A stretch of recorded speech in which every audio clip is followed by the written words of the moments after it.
아멘. 네, 민수기 말씀을 오늘 우리가 또 시작하게 됩니다. 여러분, 민수기는요,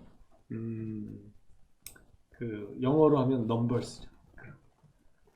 두 번의 인구조사가 여기 기록되어 있거든요, 민수기. 그래서 이것을 따라서 우리 백성민자, 헤아릴 숫자를 써가지고 백성의 수를 헤아리다라는 뜻으로 민수기를 붙였는데, 원래 이제 이게 히브리어로 기록되어 있었잖아요. 그래서 히브리어로 하면은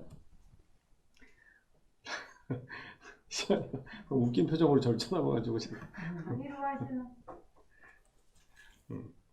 그 광야라는 뜻의 그 미드바르에 광야에서라는 그 조사가 붙어서 르 미드바르입니다. 르 미드바르. 그래서 히브리어로 해석을 하자면 광야에서 벌어진 일, 광야 가운데 하나님의 행하신 역사, 이것이 기록되어 있는 것이 민수기입니다.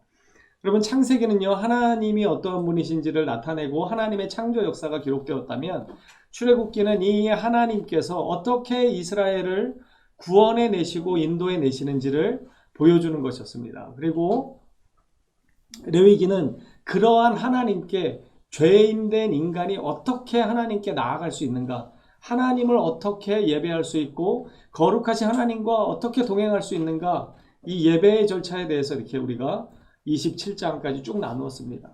그리고 이 민수기는 이제 하나님의 말씀의 은혜를 받은, 구원의 은혜를 받은 이스라엘 백성들이 하나님과 어떻게 동행하면서 살아갈 것인지, 광야 같은 삶 속에서 정말 무엇을 의지하고 살아가야 하는지를 우리에게 보여주고 설명해주는 책이 바로 민수기입니다. 그래서 민수기는 크게 보면 이렇게 해석할 수 있습니다. 여러분, 민수기를 통해서 위대한 선지자 한 사람이 적과 꿀이 흐르는 약속의 땅 가나안에 들어가지 못하는 게 결정이 됩니다. 그게 누구죠? 네, 모세입니다. 모세가 결국은 이 약속의 땅에 들어가지 못하는 것으로 이제 결론이 나고, 두 번의 인구조사가 있잖아요. 오늘 인구조사가 있습니다. 오늘 1장에 인구조사가 있는데 63만 5,550명. 예. 이 숫자가 있고, 나중에 26장에 가보면 두 번째 인구조사가 있습니다. 근데 그때는 60만 3천 뭐 이렇게 됩니다. 60만 3,050명가 되는데 숫자가 거의 비슷하죠. 하지만 여기에 중요한 차이점이 있습니다. 지금은 1세대들입니다. 애굽에서 종살이하던 그들이 하나님의 구원의 은혜를 직접 눈으로 보고 경험하고 만진, 정말 기적의 경험을 가지고 있는, 유산을 가지고 있는 1세대들의 숫자가 오늘 기록되어 있는, 우리 몇 절에 기록되어 있죠? 우리 좀 보면 뒤쪽에 나와 있는데, 여기 46절 우리가 읽었죠? 여기입니다. 60만 3,550명. 이게 이제 1세대들의 숫자입니다. 그리고 26장에 나오는 두 번째 인구조사는 숫자는 비슷한 것 같지만 아주 큰 차이가 있는데, 그것은 1세대들이 죽고 난 다음에 2세대들의 숫자입니다. 그러니까 말 그대로 하나님께서 약속하신 약속의 땅에 들어갈 자들이 계수되어 있는 것입니다. 그런데 여기 우리 읽었지만 1절에 보십시오. 이스라엘 자손이 애굽 땅에서 나온 후 둘째 해 둘째 달 첫째 날입니다. 그러니까 1년하고도 1년하고 1년이 지났죠. 벌써 둘째 해니까. 그리고 둘째 달 첫째 날이니까 1년이 지난 시점입니다. 그럼 출애굽을 이제 기념으로 삼는 거죠. 마치 여러분, 우리가 지금 몇 년도를 살고 있죠? 예, 2021년도입니다. 2021년도. 그래서 우리가 지금 이 영어 약자로 AD를 쓰고 있습니다. AD. AD가 그럼 어떤 뜻인지 혹시 아십니까? 주님 오신 후가 바로 AD입니다. 아도 도미니. 그래가지고 예수님이 오신 후 1년, 2년 해가지고 지금 예수님이 초림이 2021년이 된 것입니다. 그리고 예수님이 재림하시면 이 숫자는 무의미해지겠죠. 왜냐하면 새하늘과 새 땅이 우리에게 벌어지게 되는 것이기 때문입니다. 예수님이 오신 것이 하나의 어떤 새로운 기준이 되었던 것처럼 오늘 1장 1절에 보면 이스라엘 자손이 애굽 땅에서 나온 그 시점을 지금 기준으로 삼고 있습니다. 이것이 대단히 중요한 포인트라는 거죠. 애굽에서 300년, 400년 동안 종살이를 하다가 하나님의 놀라운 손길을 경험하고 이제 하나님의 백성으로 구원받게 된 이 시점이 너무나 중요하기 때문에 이렇게 여기를 기준 삼는 것입니다. 그리고 1년이 지났습니다. 여러분 1년 동안 출애굽 애굽에서부터 나온 후로 1년 동안 지났는데 왜 여전히 광야에 있을까요? 아직도 여기에 있습니다. 왜 그랬을까요? 여러분 오늘 설교의 제목이 싸움에 나갈 만한 자입니다. 왜 하나님께서는 오늘 이거를 잘 세보니까 13번인가 나와요. 싸움에 나갈 만한 자를 계수하라고. 그래서 지파별로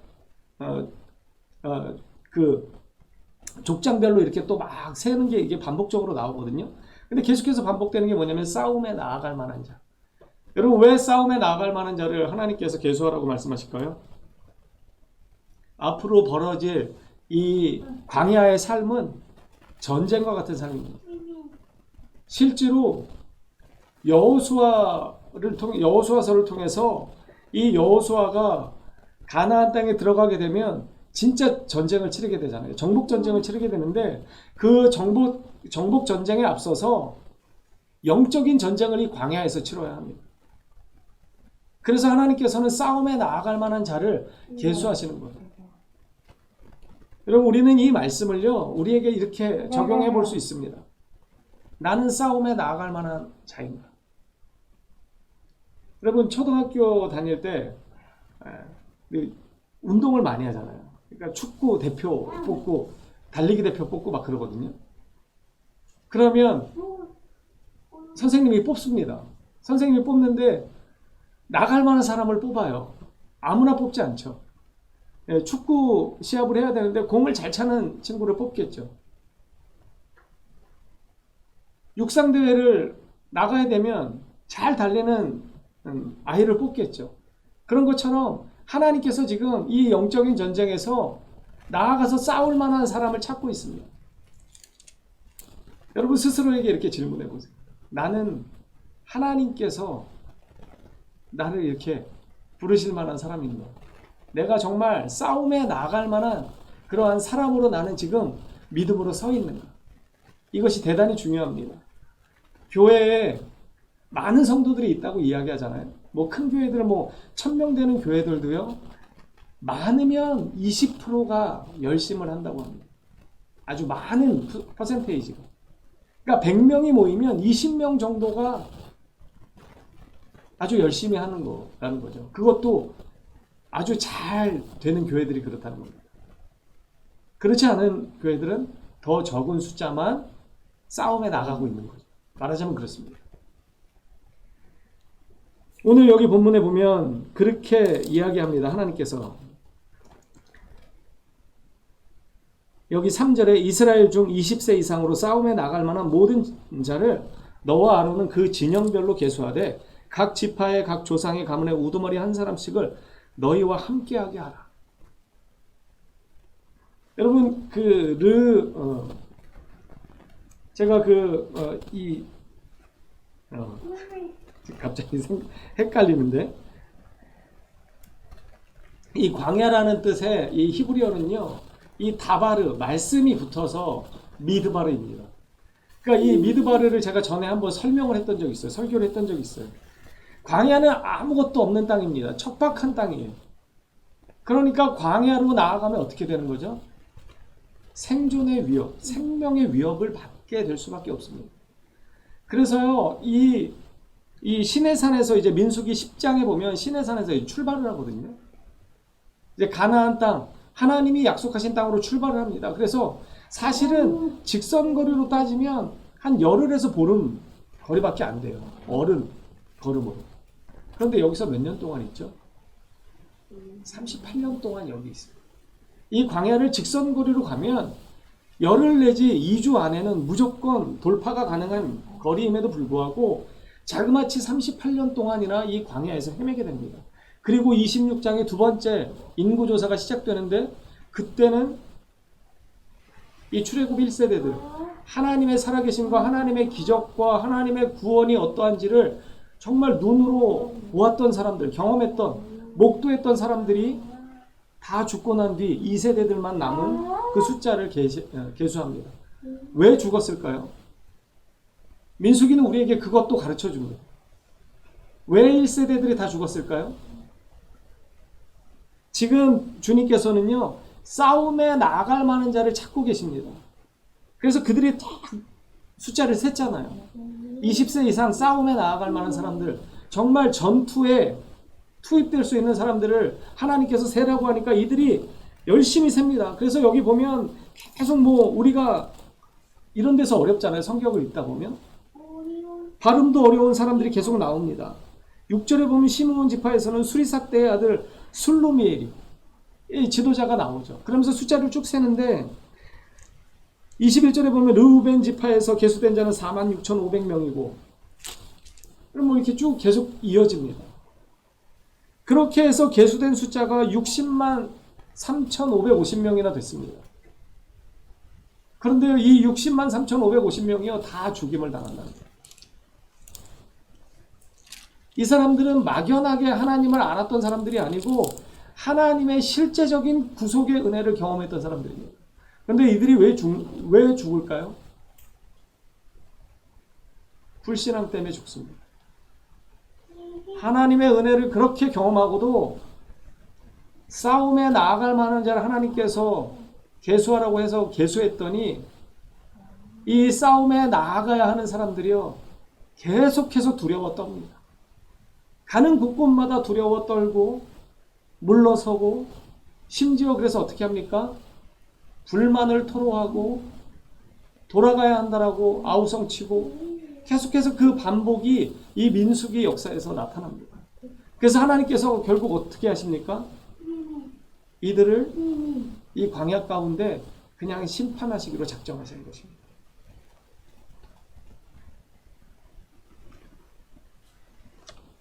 여러분 느헤미야 9장에 보면 느헤미야가 이 광야에서 인도하셨던 하나님의 은혜를 기록하고 있는데 느헤미야 9장에 보면 9장 18절의 말씀을 보면 19절의 말씀을 보면 이렇습니다.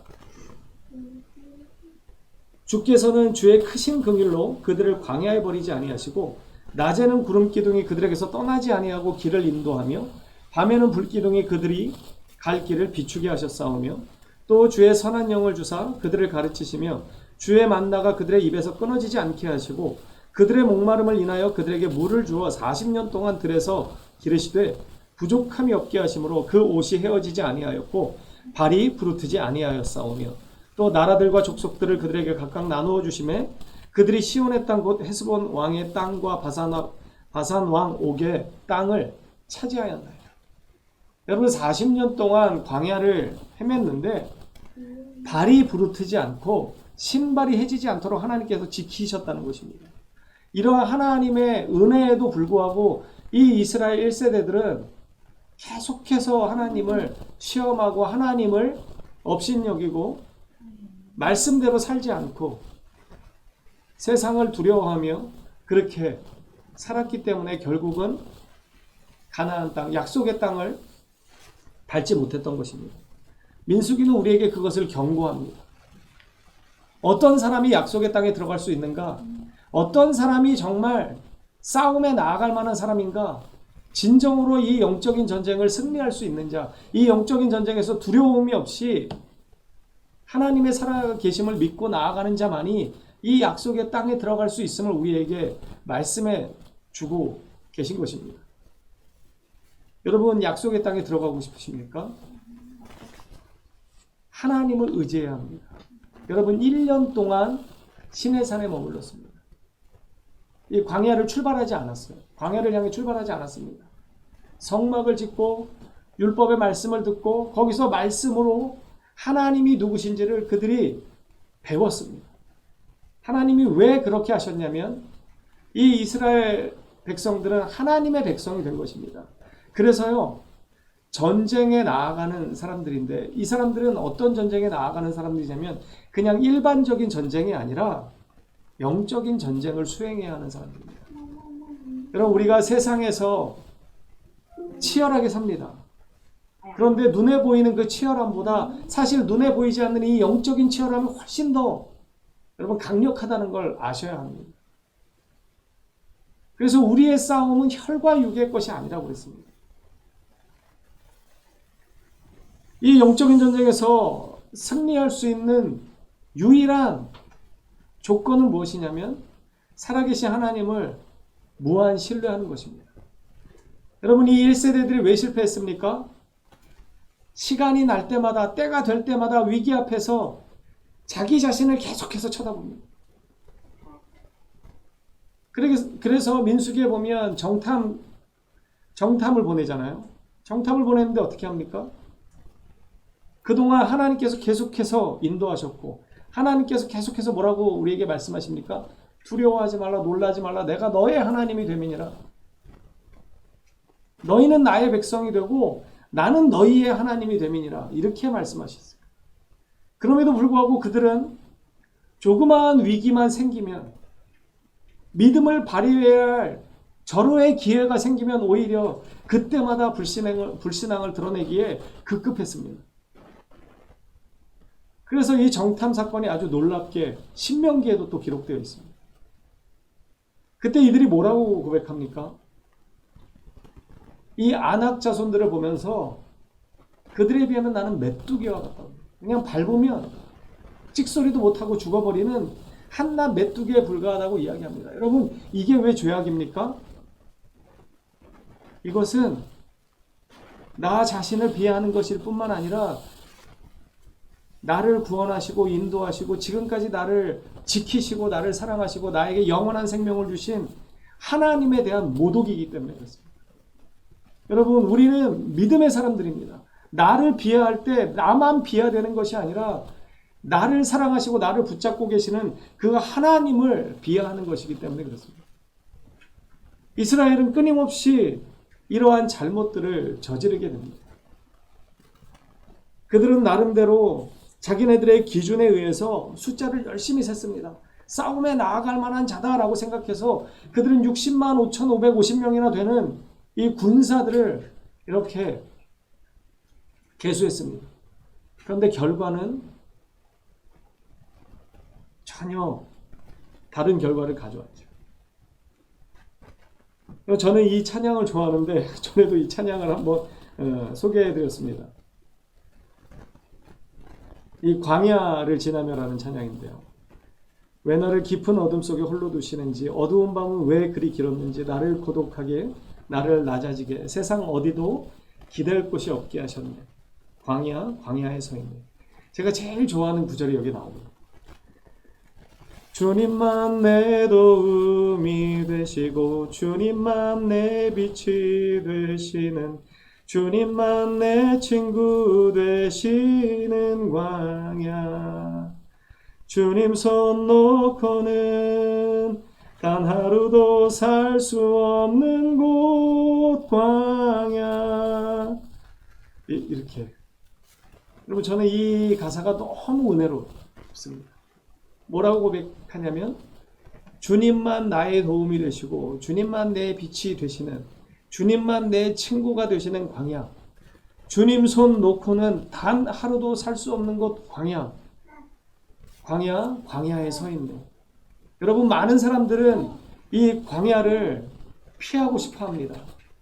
그런데 하나님께서는 왜 우리를 굳이 이 광야로 이끌고 가시는지 아십니까? 이 광야 가운데 말씀을 우리가 경험하기 원해서입니다. 정말 이 척박한 땅에서 내 힘, 내 능력이 아니라 나의 어떤 기술이 아니라 오직 하나님의 말씀만이 나를 붙잡고 계심을 오직 하나님의 능력만이 나의 참 도움이 되시고 산성이 되시고 피난처가 되심을 우리로 하여금 깊이 깨닫게 하기 위해서 주님은 우리를 광야로 인도해 가시는 것입니다. 그런데 우리는 어떻게 기도합니까? 주님 제발 이 광야에서 나를 끄집어 내달라고 그렇게 기도합니다. 울면서 우리는 기도합니다. 그런데 주님은 그때 언제나 우리와 함께 하신다는 사실입니다. 그 광야가 깊어지면 깊어질수록 사람의 손길이 닿지 않으면 닿지 않을수록 하나님의 이 놀라운 은혜와 깊이는 더 나에게 다가와 있다는 사실입니다. 여러분, 우리는 이 하나님의 은혜를 경험해야 합니다. 이 하나님의 은혜를 경험한 자만이 약속의 땅을 밟을 수 있는 것입니다. 이 하나님의 살아계심을 정말 눈으로 목도한 사람만이 어떠한 어려움에도 불구하고 주님만으로 만족하는 삶을 살아가는 것입니다. 주님만이 참 나의 도움이 되시고 주님만이 나의 친구가 되시는 것 때문에 내가 어떠한 어려움에도 불구하고 주님을 찬양할 수 있는 것. 하나님은 그러한 사람을 원하십니다. 그러한 사람이 싸움에 나아갈 만한 사람입니다. 여러분, 주님만으로 만족하는 사람만이 두려워하지 않을 수 있습니다. 그런 사람만이 주님을 위해 목숨을 내놓을 수 있는 것입니다. 여러분, 주님은 우리를 부르실 때 복음서에 보면 이렇게 말씀하셨습니다. 나를 따라오려거든 누구든지 자기 십자가를 지고 나를 따르라, 이렇게 말씀하셨습니다. 어떤 사람이 이렇게 대답합니다. 아버지의 장례를 치르고 따르겠습니다. 그런데 주님께서는 매몰차게 말씀하셨습니다. 그런 자도 내게 합당하자. 여러분, 신명기 20장에 보면은요, 우리 한번 좀 볼게요. 신명기 20장. 제가 가끔 성경을 몇 장인지 헷갈릴 때가 있는데 맞아야 될 텐데 신명기 20장 맞을 것 같습니다. 6절 한번 볼까요? 6절 함께, 제 성경으로 구약 293페이지 정도에 나와 있는데 신명기 20장 6절 한번 읽겠습니다. 시작. 그는 집으로 돌아갈지니 전사하며 타인이 그 과실을 먹을까 하노라. 7절도 읽어주세요. 시작. 여자와 약혼하고 그와 결혼하지 못한 자가 있느냐. 그는 집으로 돌아갈지니 전사하며 타인이 그를 데려갈까 하노라 하고. 8절 제가 읽겠습니다. 책임자들은 또 백성에게 말하여 이르기를 두려워서 마음이 허약한 자가 있느냐. 그는 집으로 돌아갈지니 그의 형제들의 마음도 그의 마음과 같이 낙심될까 하노라. 여러분, 여기 다른 종류의 사람들이 나오는데 중요한 건 다 전쟁에 나아가지 못하는 사람들입니다. 포도원을 만들고 그 과실을 먹지 못한 자. 그는 집으로 돌아갈지니 전사하면 타인이 그 과실을 먹을까. 여러분, 포도원을 만들어 놓고 그 열매를 먹어보지 못한 사람의 마음은 어디에 있을까요? 그 과수원에 있습니다. 여자와 약혼하고 그와 결혼하지 못한 자의 마음은 어디에 있을까요? 그 여인에게 있는 것이 너무나 당연한 것입니다. 두려워서 마음이 허약한 자가 여러분 전쟁에 나아가서 승리할 수 있겠습니까? 이 다른 이야기 같지만 공통된 분모가 있는데 그게 무엇이냐면요, 마음이 다른 곳에 있는 사람, 주님께 집중하지 못하는 사람들입니다. 그래서 이들은 나가봐야 승리할 수 없다고 주님은 판단하신 거예요. 그래서 이러한 사람들은 돌려보내라고 말씀합니다. 여러분, 우리가 기드온의 300용사를 잘 알고 있죠. 처음에 엄청나게 많은 숫자가 징집됐습니다.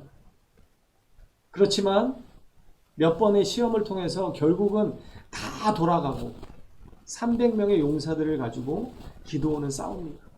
그리고 어떻게 합니까? 보기 좋게 이깁니다.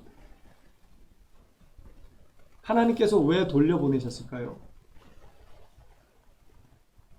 그들이 혹시 그냥 모인 숫자대로 싸워서 이겼다면 아마 그들의 힘으로, 그들의 능력으로, 그들의 수의 우세 때문에 이겼다라고 착각할까봐 하나님께서는 다 돌려보내시는 것입니다. 그리고 오직 누가 함께 하셔서 이겼다라고 우리에게 말씀하시는 거예요. 하나님께서 함께 하셔서 이겼다라고 우리로 하여금 알게 하시는 것입니다. 여러분, 광야는 그런 곳입니다. 하나님은 우리의 진정한 도움이 되시고 우리의 참 친구가 되시고 피난처가 되시는 하나님이심을 우리에게 말씀하시고 싶어서 광야에서 우리를 부르시는 것입니다.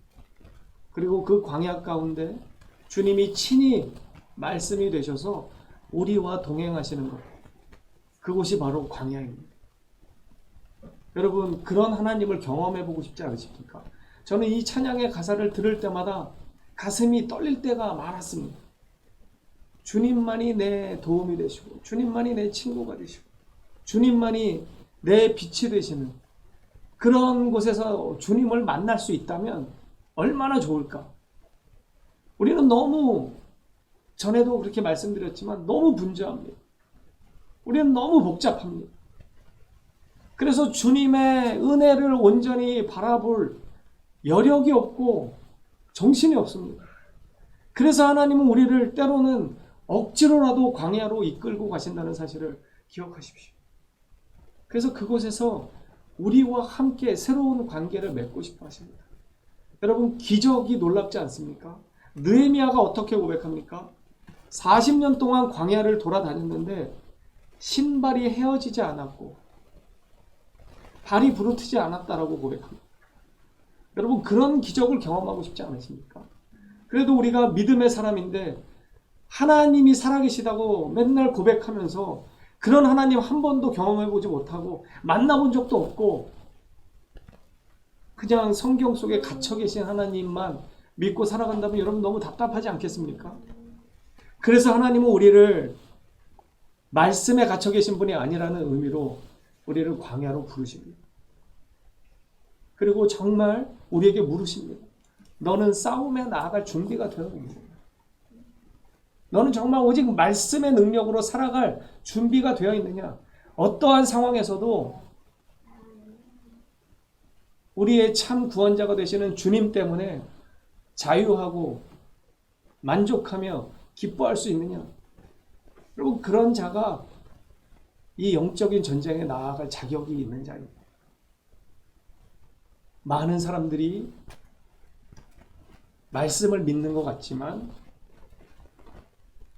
말씀을 잃어버려도 별로 슬퍼하지 않습니다. 그렇지만 다른 걸 잃어버렸을 때 더 많이 낙심하고 더 많이 아파하고